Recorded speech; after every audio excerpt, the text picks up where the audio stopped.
Hi guys, welcome back to my channel. I'm sorry, but I just decided to do this over. I wanted to speak about the relationships that we have with our dialysis nurses and technicians, maybe even with our doctors. And I just wanted to mention some of the things that I think can be done to make our working relationship better, better. So, one, please, please, please, for the sake of love and God, stop telling us that you're doing us a favor. It's your job. You chose that job. We didn't. You chose that job. We didn't choose to be dialysis patients. So if you choose to do the job, don't come telling us you're doing us a favor. We're already in a compromising situation, and for you to come and tell us that is like you almost act as if, well, then, you don't want to do it. How do you expect a dialysis patient to trust you when you tell them that you're doing them a favor? So what if you come one day you don't feel like doing the favor? The first thing you leave me to do is to ask, what will you do to me on the machine? So it to me it breaks down trust when you tell somebody you're doing them a favor. Please don't do it. And yes, I've actually have nurses say that to me in the past, that they're doing me a favor coming to work. So I don't know. Second thing is, explain to us what you're doing on the machine.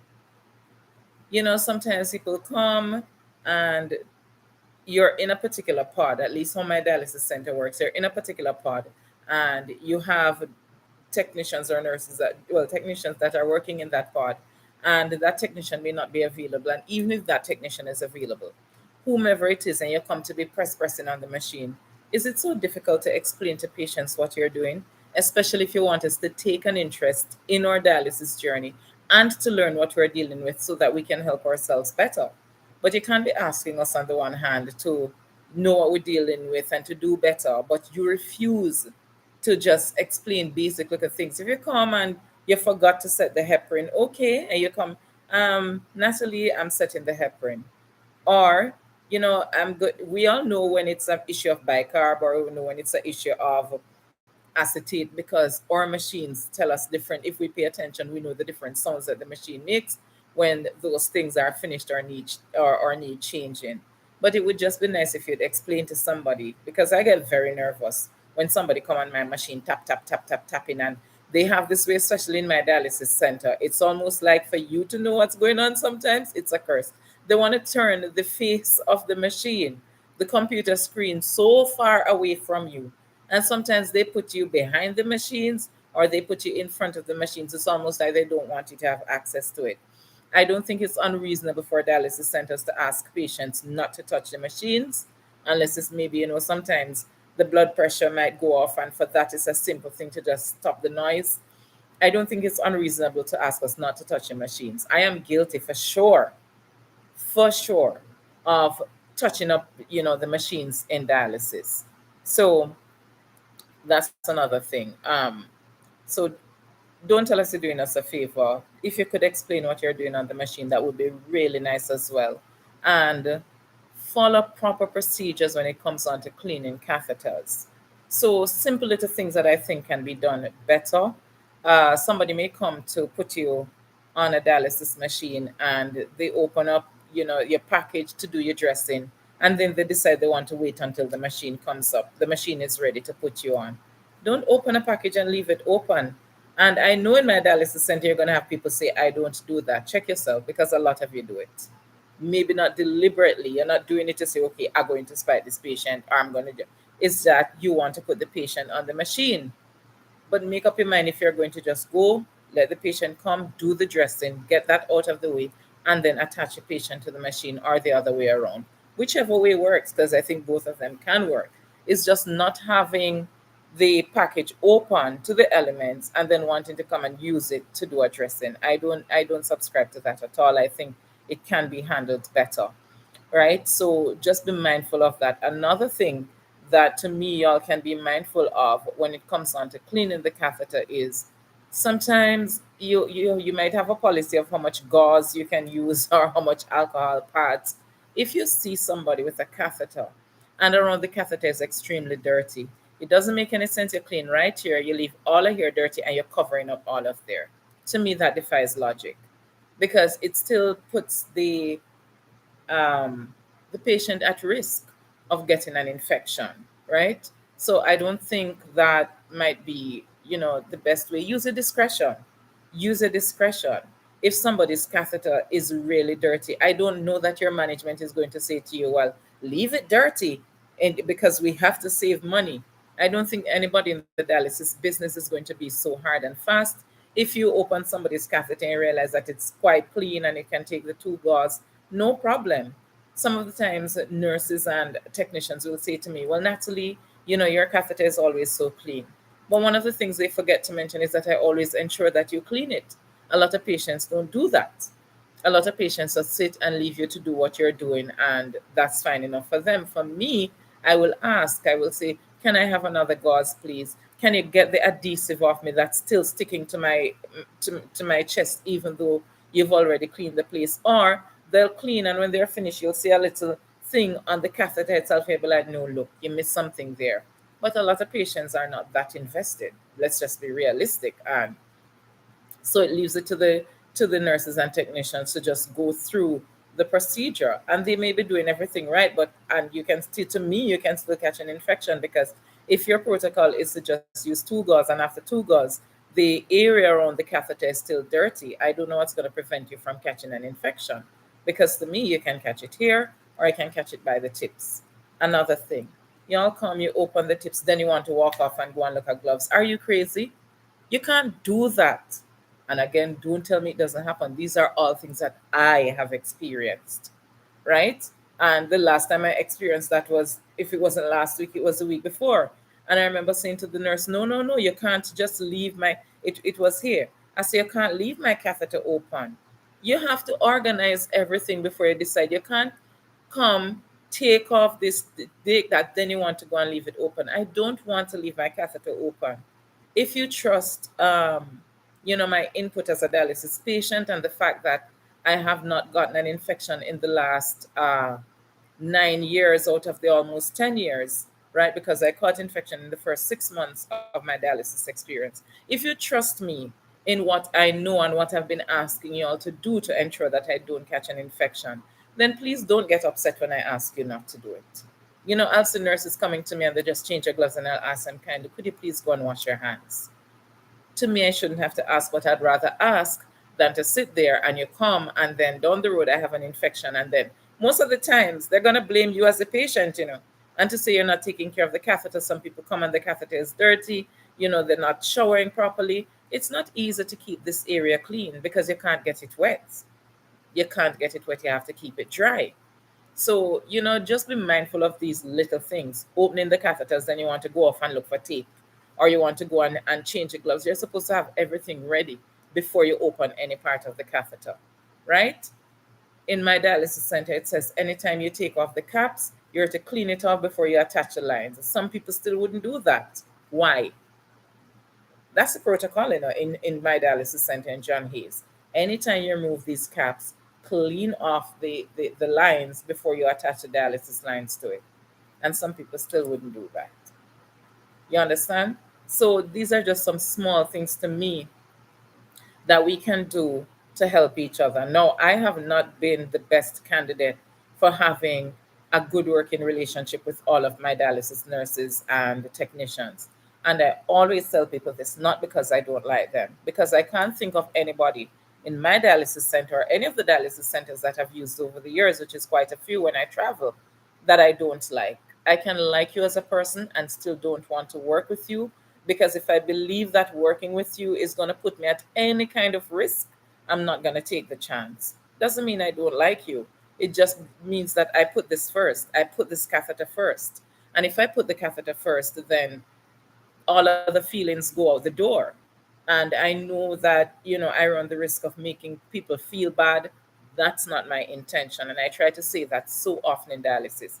Because even people who I work with, if they come and I see them taking a shortcut or doing something that I know is contrary to my health, I will buff them. I will say to them, no, no, no, no, no, you can't do that. I'll be like, you're mad. I have a dialysis technician who I love to work with, and she's so untidy. Let me tell you something. She's a really, really, really good dialysis technician. But everybody knows she's untidy. And when I say untidy, is that when she come and she take off this gauze, she doesn't even care where it lands. I don't like that. And I'll say to her, don't do that. You can't be having, you take off the gauze and the gauze that you're supposed to use to clean my catheter is touching the blanket. This blanket that is going in a machine with three, four, five other blankets mixing up and thing. I don't care if you think it's clean, right? Another thing is you come to take the patient off the machine, and I think I've mentioned this one already.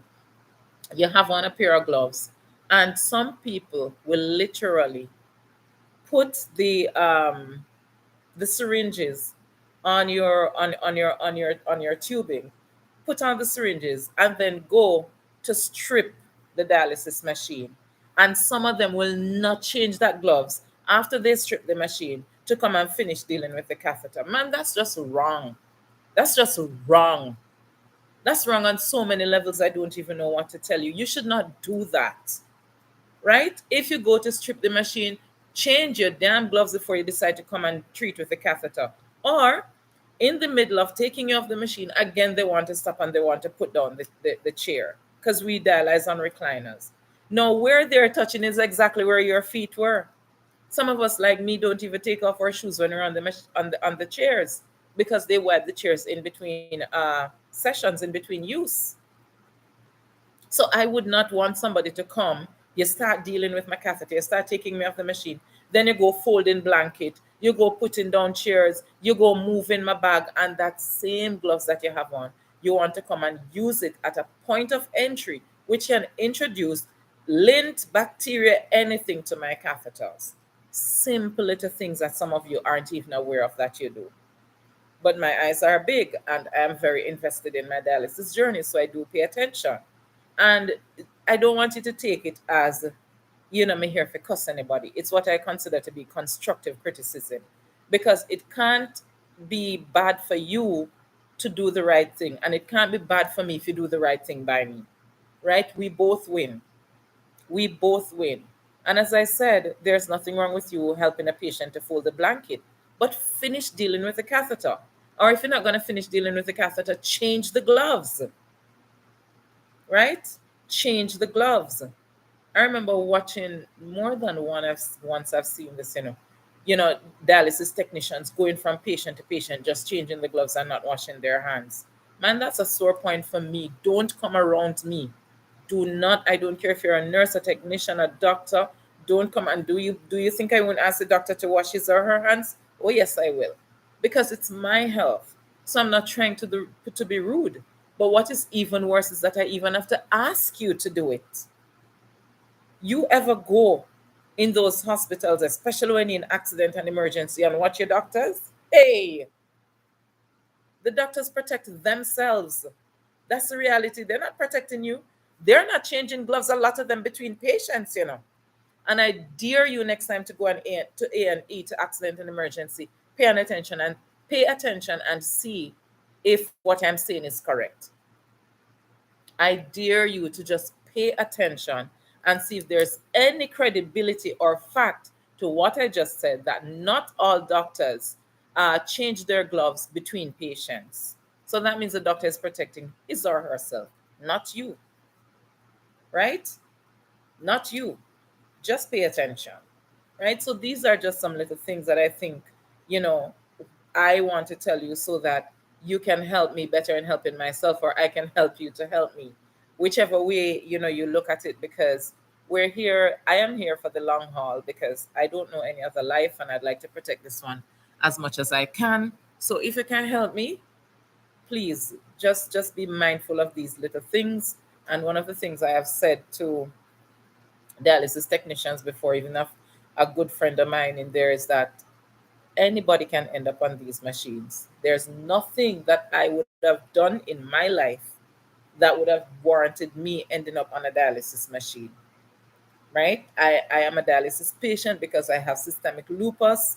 And yes, I'm sure I have to take some responsibility in my diet and what I eat, because those things can contribute to lupus flares. And when you have a flare, it can damage your organs and tissues. And therefore, that's how I ended up on dialysis.